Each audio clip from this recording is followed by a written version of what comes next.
Senhor, meus irmãos, quero trazer uma palavra aqui rápida hoje, nesta noite, bem rápida mesmo para nossa meditação.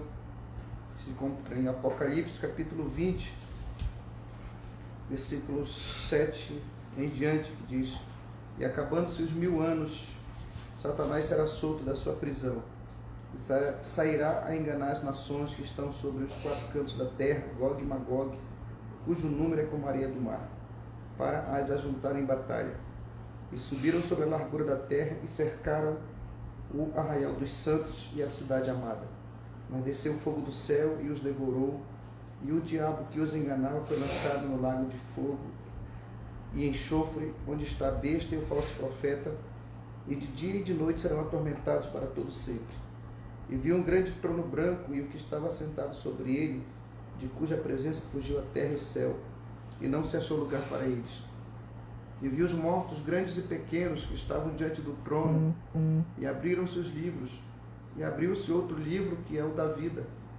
E os mortos foram julgados pelas coisas que estavam escritas nos livros, segundo as suas obras.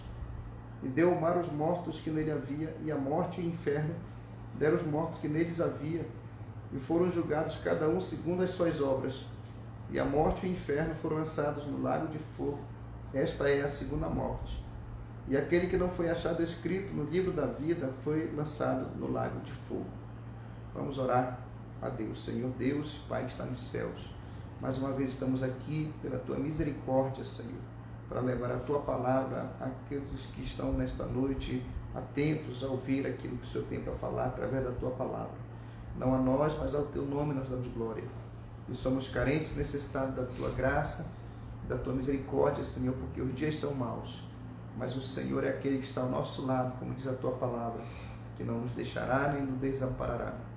Porque a Tua palavra diz que o inimigo veio para matar, roubar e destruir, mas o Senhor veio para dar vida e vida com abundância. Em nome de Jesus, abençoa todos quantos ouvirem esta palavra em nome do Senhor. Glória a Deus. Meus irmãos, eu quero falar um pouco nesta noite sobre estes livros e sobre o juízo final. A Bíblia diz que depois que a igreja for arrebatada, acontecerá um período na terra chamado Grande Tribulação, que vai acontecer durante 7 anos. Nesse tempo, muitos que ficarem no arrebatamento padecerão muitas perseguições por conta de um homem que se levantará na terra chamado Anticristo, o qual vai instituir uma religião mundial apóstata, uma política mundial e um sistema financeiro mundial, onde ele terá todo o domínio sobre todos os reinos da terra. As nações darão a ele o seu poder. As nações entregarão em suas mãos o domínio e o poder para governar esta terra. E a Bíblia diz que aqueles que confessarem ao nome do Senhor durante esse período chamado de Grande Tribulação, eles serão perseguidos e mortos, não poderão comprar, não poderão vender, porque todos que quiserem ter este privilégio de comprar, vender, comer nesta terra durante o período da Grande Tribulação, terão que receber um sinal na testa ou na mão direita, o qual é chamado na Bíblia de a marca da besta. E nesse período, muitos vão ser martirizados, muitos vão ser mortos, e também vão ser torturados até a morte, para que neguem o nome de Jesus Cristo. Nesse tempo também o Espírito Santo vai estar trabalhando, dando força àqueles que vão ser salvos, mas agora pelo preço de suas próprias vidas, porque a Bíblia diz que nós estamos vivendo um período da graça, onde nós podemos alcançar a salvação pela fé no nome do Senhor Jesus Cristo. Mas quando a igreja sair da terra, esse período da graça vai se encerrar e vai se iniciar um período denominado na Bíblia da 70ª semana de Daniel, onde Deus estará tratando exclusivamente com Israel, inclusive voltando seus olhos para a nação de Israel, e ali derramará do seu espírito, como diz a palavra de Deus no livro do profeta Zacarias, e muitos em Israel reconhecerão que Jesus é o Cristo, o Salvador. Passado esse período de 7 anos, a Bíblia diz que Satanás será amarrado por 1000 anos, porque ele será aquele que vai estar totalmente dominando o anticristo, matando pessoas, destruindo vidas. Mas depois desses 7 anos, Jesus voltará à terra, juntamente com os santos, com os anjos, e destruirá o poder dos exércitos do anticristo, e ele será aprisionado, o Satanás será aprisionado por 1000 anos. E nesse período de 1000 anos, chamado do reino milenial de Cristo, Cristo vai estar reinando sobre a terra juntamente com a sua igreja. Haverá um tempo de paz, de prosperidade, haverá um tempo de muita bênção. A Bíblia diz que aqueles que menos viverem nesse período do reino milenial vai viver 100 anos. Vai acabar as violências e, inclusive, a Bíblia diz no livro do profeta Isaías que o leão vai comer capim com a vaca, né? E uma criança de peito vai meter a mão na cova de uma cobra venenosa e ela não vai ter mais veneno para matar aquela criança.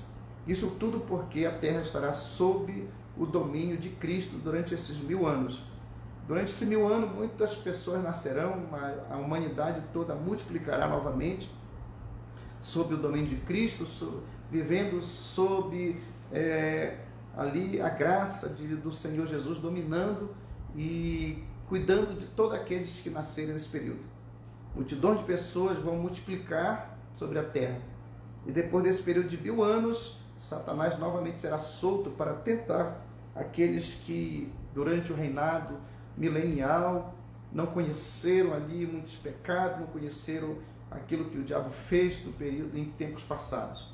Serão tentados e novamente Satanás vai seduzir as nações e vai levantar as nações para que combatam contra o domínio, o reinado de Cristo no milênio.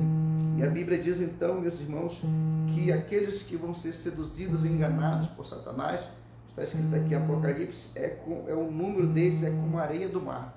Então milhões de pessoas, um grande exército, vão se reunir em batalha contra o Senhor Jesus.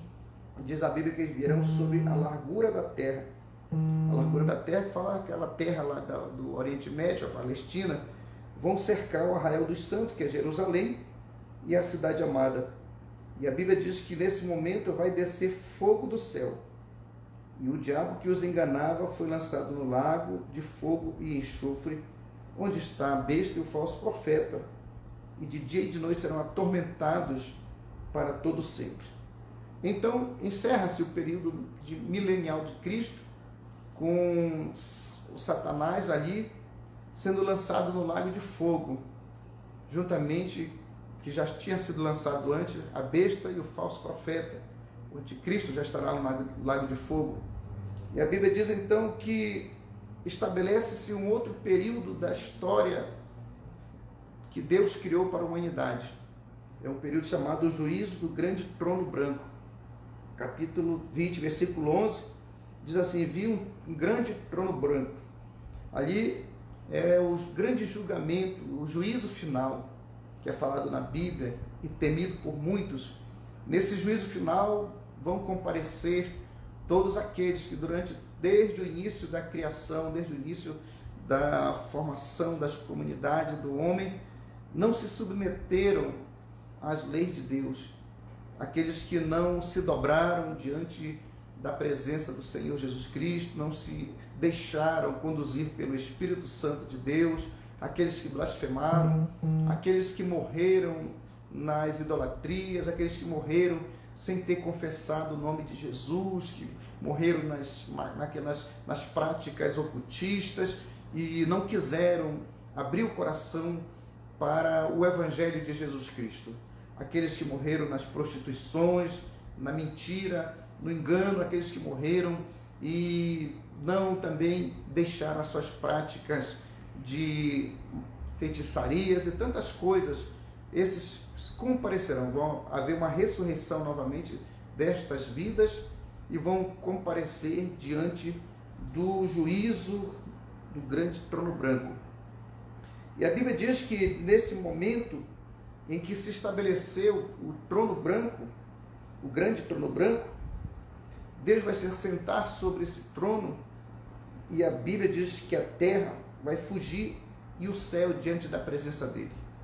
É como se aquelas criações de Deus, o universo, vai se enrolar, diz o apóstolo Pedro, o céu vai se enrolar como um vestido velho, e a Bíblia diz que aquelas pessoas que vão ressuscitar, que morreram nos seus pecados, vão estar à frente do grande trono branco. Milhões de pessoas, multidões de pessoas vão estar ali. E João, naquela visão apocalíptica, ele diz assim no versículo 12: e vi os mortos, grandes e pequenos, que estavam diante do trono, como se estivesse suspenso no vácuo, na presença de Deus, na presença do Senhor Jesus Cristo, na presença dos anjos, na presença dos santos, aqueles que confessaram o nome do Senhor Jesus Cristo, aqueles que tiveram seus nomes escritos no livro da vida, estarão ali nesse grande tribunal que vai ocorrer nas regiões celestiais. E a Bíblia diz que vão se abrir os livros, e esses livros que são importantíssimos, aqui que a Bíblia relata, Moisés relata, Jeremias fala do livro, e outros profetas falam do livro, o próprio Davi fala do livro, né? Esses livros são vários livros que existem, chamados Livro das Obras. Esse livro das obras vai ser lido para todos aqueles que vão estar diante do grande trono branco, e vai lembrar ali, vai passar como se fosse num telão a vida passada de todos eles que vão estar diante de Deus. Vai mostrar desde, quem sabe, o seu nascimento, vai mostrar a sua adolescência, vai mostrar a sua mocidade, vai mostrar a sua fase adulta, alguns vai mostrar a sua fase de ancião, de velhice até a morte, e vai ser mostrado também as oportunidades que tiveram. Muitas dessas pessoas que vão estar diante do trono branco vão lembrar que um dia ouviram a palavra de Deus, mas que bateram as portas no rosto daqueles que foram anunciar o Evangelho. Muitos vão ali chorar porque seus filhos estarão ali julgando as suas próprias vidas, porque seus filhos fizeram uma aliança com Deus, mas eles não quiseram, porque preferiram ficar presos nos seus vícios, nas suas ganâncias, nos seus enganos. Muitas mães ali também vão ver seus filhos ali, julgá-los ali naquele juízo do grande trono branco, porque também não quiseram aceitar ali o propósito de Deus, que é a vida eterna para toda a humanidade. Em João capítulo 3, versículo 16, diz que Deus amou o mundo de tal maneira que deu o seu Filho unigênito, para que todo aquele que nele crê não pereça, mas tenha vida eterna. Mas infelizmente nem todos creem na vinda do Senhor como Salvador do mundo. Muitos que estarão ali, aqueles que confiaram nos seus deuses próprios, nas suas imagens, que não aceitaram o caminho verdadeiro, o qual Jesus falou no Evangelho de João, no capítulo 14, que diz assim, no versículo 6, eu sou o caminho e a verdade e a vida, ninguém vem ao Pai se não for por mim.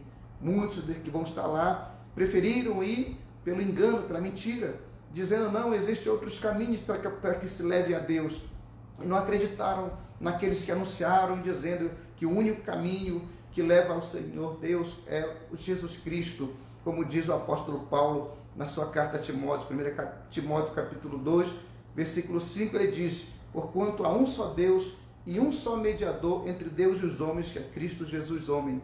Assim como também diz o apóstolo Pedro, no capítulo 4 do livro de Atos, versículo 12, que ele diz desta maneira, porquanto debaixo do céu não há nenhum outro nome dado entre os homens, pelo qual importa que sejamos salvos. Pedro estava anunciando ali para os judeus que o único nome que existe, que nós podemos confiar, que nós podemos chegar a Deus, que nós podemos ser salvos, é o nome do Senhor Jesus Cristo. Muitos serão lembrados que ouviram estas palavras, que ouviram anunciar o Evangelho da salvação, as boas novas, a nova aliança que foi feita com Deus e os homens através do pacto com o sangue de Jesus Cristo e o seu corpo que foi crucificado. A morte do Senhor é a nova aliança, é o novo pacto de Deus com a humanidade. É como o cordeiro que Deus recebeu como sacrifício pelos pecados da humanidade. Mas muitos não creem ainda nestes dias. Muitos ainda vivem presos às suas idolatrias, às suas imagens, às suas macumbaria, suas feitiçarias, aos seus misticismos, astrologia, cartomancia, necromancia, espiritismo, e não creem na verdade do Evangelho. Todos esses têm a oportunidade ainda hoje, mas aqueles que já morreram, a Bíblia diz em Hebreus capítulo 9, versículo 27, que cabe ao homem morrer uma única vez, vindo após isso o juízo. Esse juízo que nós estamos falando aqui nesta noite, o juízo final, virá para aqueles que não aceitaram a Jesus. Mas você pode me perguntar, pastor, mas é só quem não aceitou Jesus que vai passar pelo juízo final? Sim, porque quando Jesus veio, ele veio para resgatar o homem da sua condição pecaminosa. Ele veio para resgatar o homem da sua imoralidade, dos seus vícios, das drogas, da prostituição, do adultério, da fornicação, do engano, da mentira, da idolatria, de tantas outras, das feitiçarias. E todos aqueles que foram a Jesus, eles receberam, através da fé, no nome do Senhor Jesus Cristo, uma nova vida, como diz o apóstolo Paulo na primeira carta aos Coríntios, no capítulo 6, que aquele que está em Cristo é uma nova criatura, as coisas velhas se passaram e tudo se fez novo. Você disse, pastor Jesus, como é que Jesus fez isso? Através do sacrifício dele. Deus aceitou o sacrifício do Senhor Jesus Cristo pela vida daqueles que creem que ele é o Salvador. E essas pessoas estarão ao lado do Senhor Jesus no dia do juízo final. Não passarão por julgamento, porque já foram resgatados do mundo, já foram tirados do mundo, já alcançaram um plano salvífico da parte do Senhor Jesus Cristo. São pessoas que foram muitas das vezes rejeitadas, pessoas humildes, pessoas que foram criticadas pela mídia, pessoas que foram zombadas por causa do testemunho mal de outros pastores, de crentes, e foram zombados, mas foram pessoas que foram rejeitadas da sociedade pela sua fé. Mas naquele dia estarão com o Senhor, estarão fazendo parte deste grande tribunal, não como um réu, mas como aqueles que vão determinar a sentença final, o juízo final que Deus já vai dar para todos aqueles.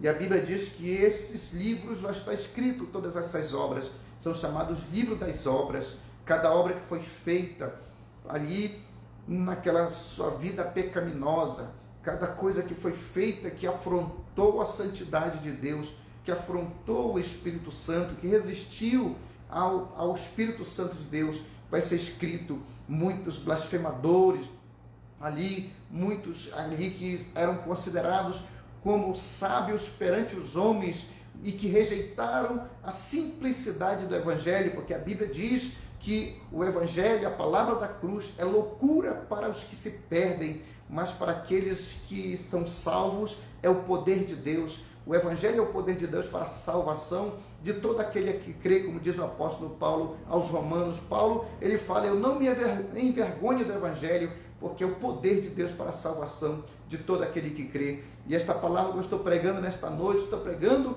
para aqueles que já creram e para aqueles que ainda não creem. Se você não crê nesta palavra, saiba que ainda é tempo de se arrepender, porque haverá um dia em que Deus trará a juízo todas as coisas.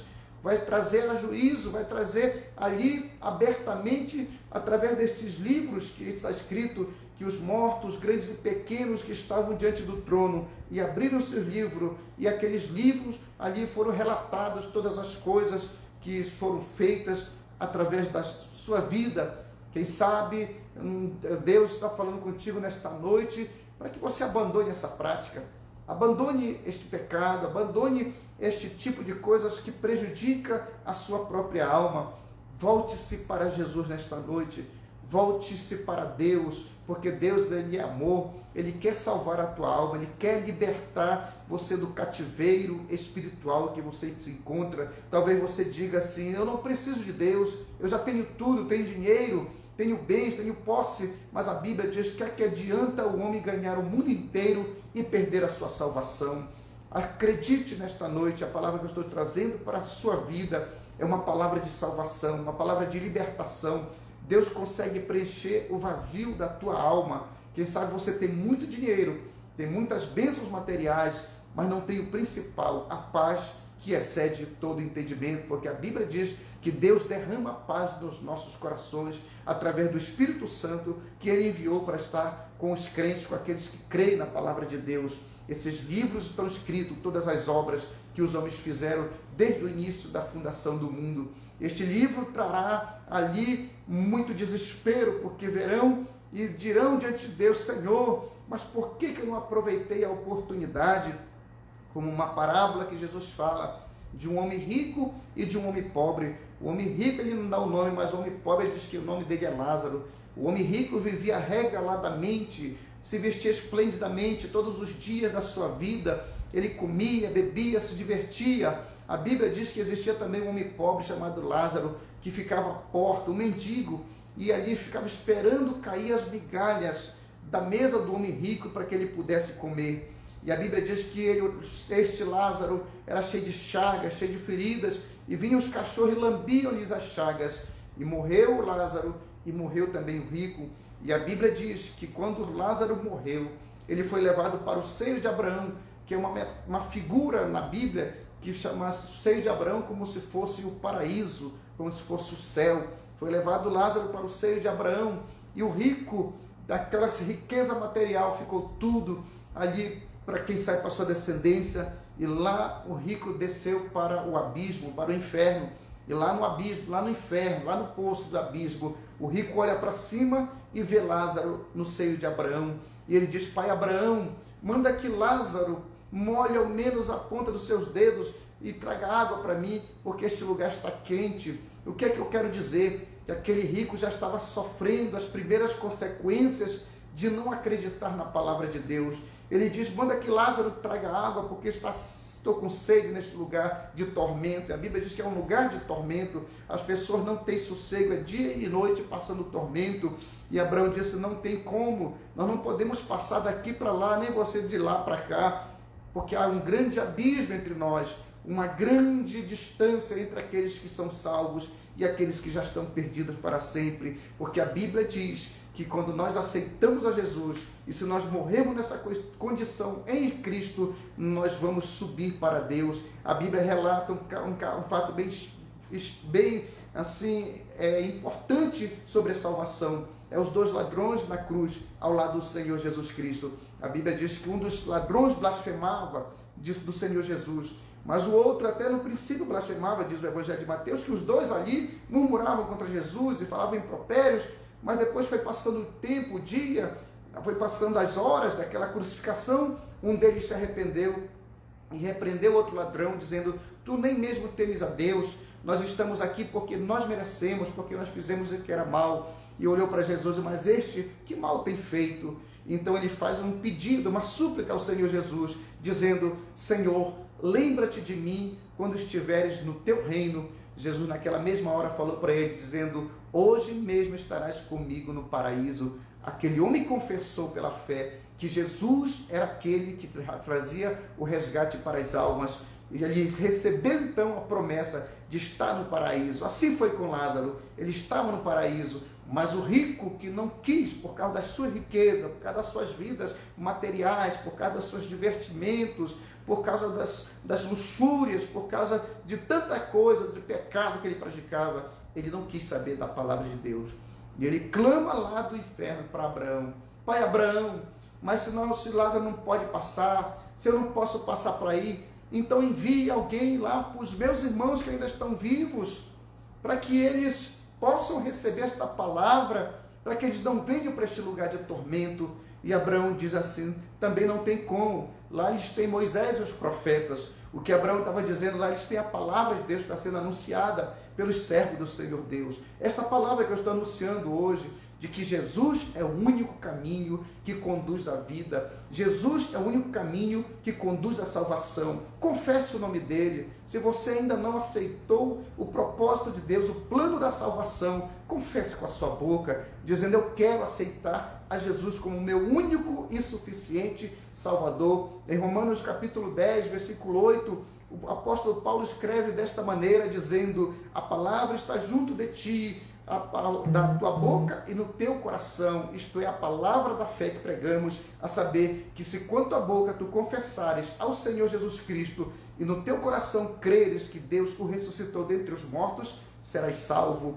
Pois com a boca se faz confissão para a justiça e com o coração se crê para a salvação. Aí está o mistério da salvação. Não precisa sacrifício, não precisa se automutilar, não precisa subir escadarias tremendas fazendo sacrifício de tolo. Não, Jesus já pagou o nosso pecado. Jesus já fez o sacrifício que foi aceitável diante de Deus, porque a Bíblia diz que desde o princípio os homens pecaram e destituídos foram da glória de Deus.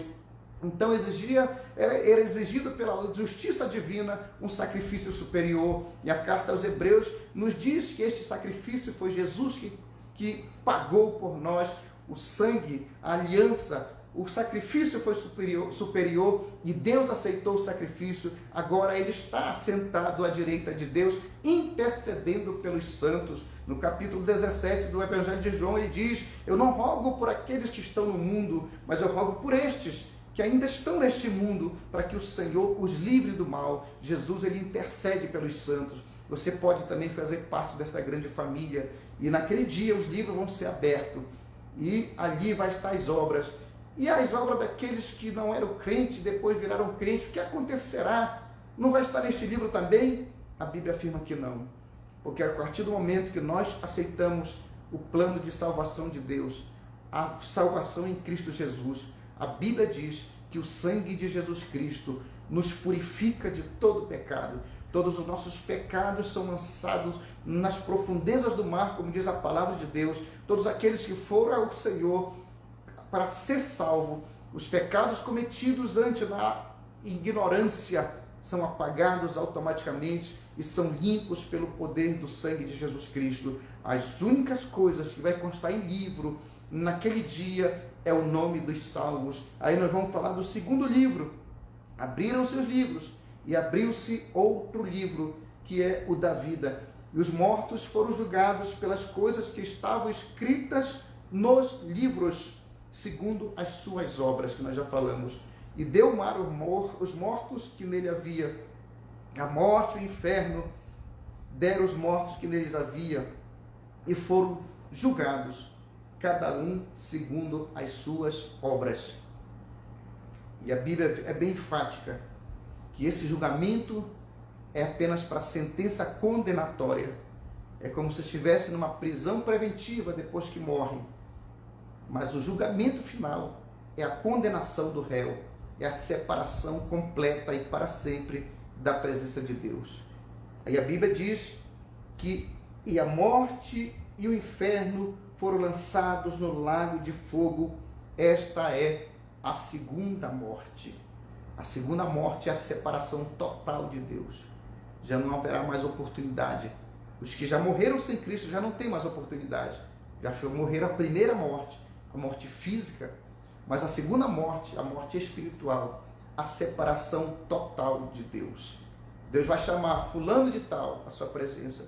Estará ali suspenso aquela grande multidão, os milhões de milhões e milhares de milhares estarão na frente, ali na presença do Deus poderoso. A Bíblia diz que todos os joelhos vão estar dobrados diante da majestade do Senhor Jesus Cristo.